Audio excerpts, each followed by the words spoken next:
And staying on track and field, last year only the girls' schools from Central Champs won more than one event at the Gibson Mccook Relays. However, the boys' schools will be looking towards improving their performances at this year's staging of the Relay Carnival. More in this report. St. Jago High School won the boys section of Central Champs on Wednesday without winning any of the relays on offer. They were runners-up in the Class 3 boys 4x100 meters in 44.88 seconds, behind Manchester High's record run of 44.50 seconds. They were also fourth in the Class 2 sprint relays, behind Edwin Allen, who also produced a record run.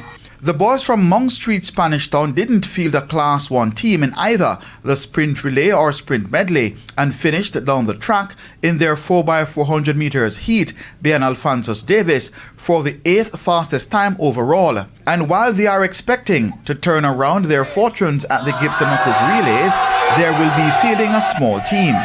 Well, we have 3 relays going into Gibson. We are looking forward to the high spirit these youngsters have, and they are highly motivated. We also have them gel together as one unit, one team, and we can see the work is paying off. Meanwhile, the likes of Edwin Allen, who won 2 of the sprint relays in record time on Wednesday, will be seeking to add more titles to their 4x800 meters crown won at the Gibson Mccook Relays last February.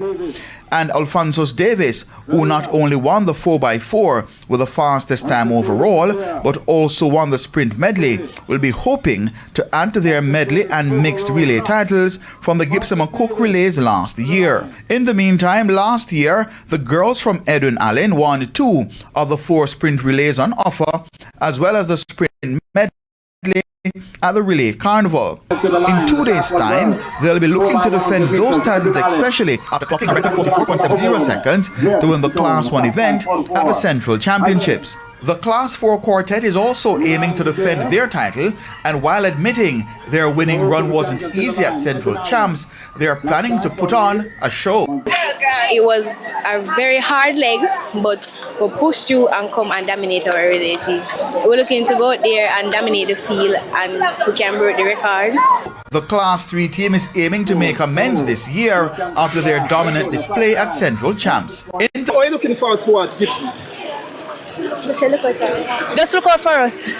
Do you think you'll be able to win the crown? Of course. In the meantime, the likes of St. Jago, who won the girls' Class 2 sprint relay title, and Homer Technical, who won the girls' 4x4 open, will also be gunning to do well at the Gibson Mccook Relays. Keon Reyna reporting for TVJ Sports.